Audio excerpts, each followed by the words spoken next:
ಇನ್ನು ಮುಖ್ಯಮಂತ್ರಿ ಸಿದ್ದರಾಮಯ್ಯ ಮತ್ತೊಮ್ಮೆ ಬಿಎಸ್ ಯಡಿಯೂರಪ್ಪ ವಿರುದ್ಧ ವಾಗ್ದಾಳಿಯನ್ನು ಮಾಡಿದ್ದಾರೆ. ನೀರು, ವಿದ್ಯೆ, ಮನೆ ಕೊಟ್ಟವರನ್ನ ಜನ ಎಂದಿಗೂ ಮರೆಯೋದಿಲ್ಲ.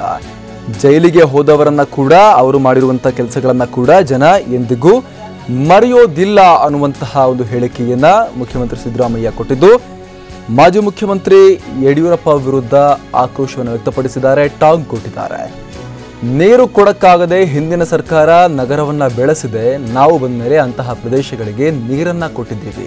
ಕೆಲಸ ಮಾಡುವ ಎತ್ತಿಗೆ ಹುಲ್ಲು ಹಾಕಿ ಕಳ್ಳ ಎತ್ತಿಗೆ ಬೇಡ ಅನ್ನುವಂತಹ ಒಂದು ಹೇಳಿಕೆಯನ್ನ ಮುಖ್ಯಮಂತ್ರಿ ಸಿದ್ದರಾಮಯ್ಯ ಕೊಟ್ಟಿದ್ದಾರೆ. ಅಂದ್ರೆ ತಾವು ಕೆಲಸ ಮಾಡುವ ಎತ್ತು, ಯಡಿಯೂರಪ್ಪ ಕಳ್ಳ ಎತ್ತು ಅನ್ನುವಂತಹ ಅರ್ಥದಲ್ಲಿ ಮುಖ್ಯಮಂತ್ರಿ ಸಿದ್ದರಾಮಯ್ಯ ಹೇಳಿಕೆಯನ್ನ ಕೊಟ್ಟಿರುವಂಥದ್ದು.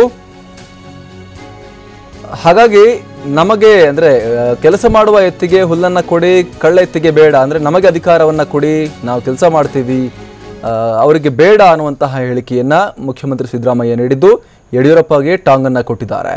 ಅಭಿವೃದ್ಧಿ ಯೋಜನೆಗಳಿಗೆ ಶಿಲಾನ್ಯಾಸ ಮಾಡಿ ಮುಖ್ಯಮಂತ್ರಿ ಈ ರೀತಿಯಾಗಿ ಹೇಳಿಕೆಯನ್ನ ಕೊಟ್ಟಿರುವಂಥದ್ದು. ಇತ್ತೀಚಿನ ದಿನಗಳಲ್ಲೇ ಮುಖ್ಯಮಂತ್ರಿ ಸಿದ್ದರಾಮಯ್ಯ 2 ದಿನಕ್ಕೊಂದ್ಸಲಿ ಆದರೂ ಕೂಡ ಯಡಿಯೂರಪ್ಪ ವಿರುದ್ಧ ವಾಗ್ದಾಳಿಯನ್ನ ಮಾಡ್ತಾರೆ.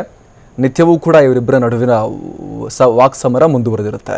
ಅವ್ರು ಹೇಳಿಕೆ ಕೊಟ್ಟಾಗ ಇವರು ಟಾಂಗ್ ಕೊಡೋದು, ಇವ್ರು ಹೇಳಿಕೆ ಕೊಟ್ಟಾಗ ಅವ್ರು ಟಾಂಗ್ ಕೊಡೋದು ನಡೆದುಕೊಂಡೇ ಬರ್ತಾ ಇದೆ. ಅದರ ಮುಂದುವರೆದ ಭಾಗವಾಗಿ ಮುಖ್ಯಮಂತ್ರಿ ಸಿದ್ದರಾಮಯ್ಯ ಮತ್ತೊಮ್ಮೆ ಯಡಿಯೂರಪ್ಪ ಅವರಿಗೆ ಟಾಂಟ್ ಕೊಟ್ಟಿದ್ದಾರೆ.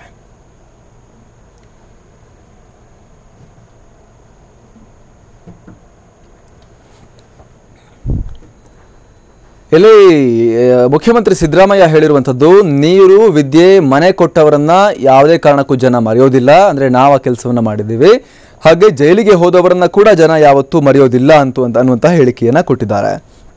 ಇದು ನೇರವಾಗಿ ಬಿಜೆಪಿ ರಾಜ್ಯಾಧ್ಯಕ್ಷ ಮಾಜಿ ಮುಖ್ಯಮಂತ್ರಿ ಬಿಎಸ್ ಯಡಿಯೂರಪ್ಪ ವಿರುದ್ಧವೇ ಅವರು ಕೊಟ್ಟಿರುವಂತಹ ಹೇಳಿಕೆ ಇದು. ಯಾಕಂದ್ರೆ ಪ್ರತಿಯೊಂದು ಬಾರಿ ಬಿಜೆಪಿಯನ್ನು ಟೀಕಿಸುವಾಗಲೂ ಕೂಡ ಯಡಿಯೂರಪ್ಪನವರು ಜೈಲಿಗೆ ಹೋಗಿ ಬಂದ ವಿಚಾರವನ್ನ ಮುಖ್ಯಮಂತ್ರಿ ಸಿದ್ದರಾಮಯ್ಯ ಖಂಡಿತವಾಗ್ಲೂ ಕೂಡ ಪ್ರಸ್ತಾಪ ಮಾಡಿಕೊಂಡೇ ಬಂದಿದ್ದಾರೆ.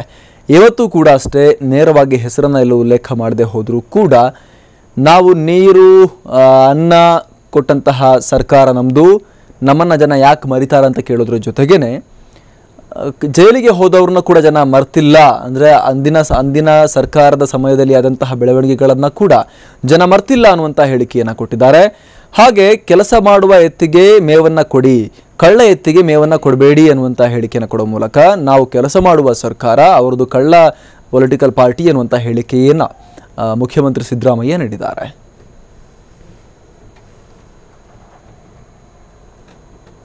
ನೀರು ಕೊಟ್ಟವರನ್ನ, ಅನ್ನ ಕೊಟ್ಟವರನ್ನ, ಮನೆ ಕೊಟ್ಟವರನ್ನ, ಶಿಕ್ಷಣ ಕೊಟ್ಟವರನ್ನ ನಮ್ಮ ಜನ ಯಾವ ಕಾರಣಕ್ಕೂ ಕೂಡ ಮರೆಯಲ್ಲ.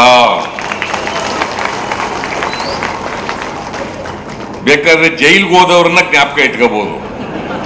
ಕೆಲಸ ಮಾಡಿದೀವಪ್ಪ, ಕೂಲಿ ಕೊಡಿ ನಮ್ಗೆ. ಕೆಲಸ ಮಾಡಿದವರು ಕೂಲಿ. ನಮ್ಮ ಹಳ್ಳಿದಲ್ಲಿ ಒಂದು ಗಾದೆ ಹೇಳ್ತಾರೆ, ಗೆಯೆ ಎತ್ತಿಗೆ ಹುಲ್ಲಾಕಿ ಹಳ್ಳೆತ್ತಿಗೆ ಹುಲ್ಲಾಕ್ಬೇಡಿ ಅಂತ ಹೇಳ್ತಾರೆ. ನಾವು ಗೆಯವ್ರ ಕೆಲಸ ಮಾಡಬೇಕು.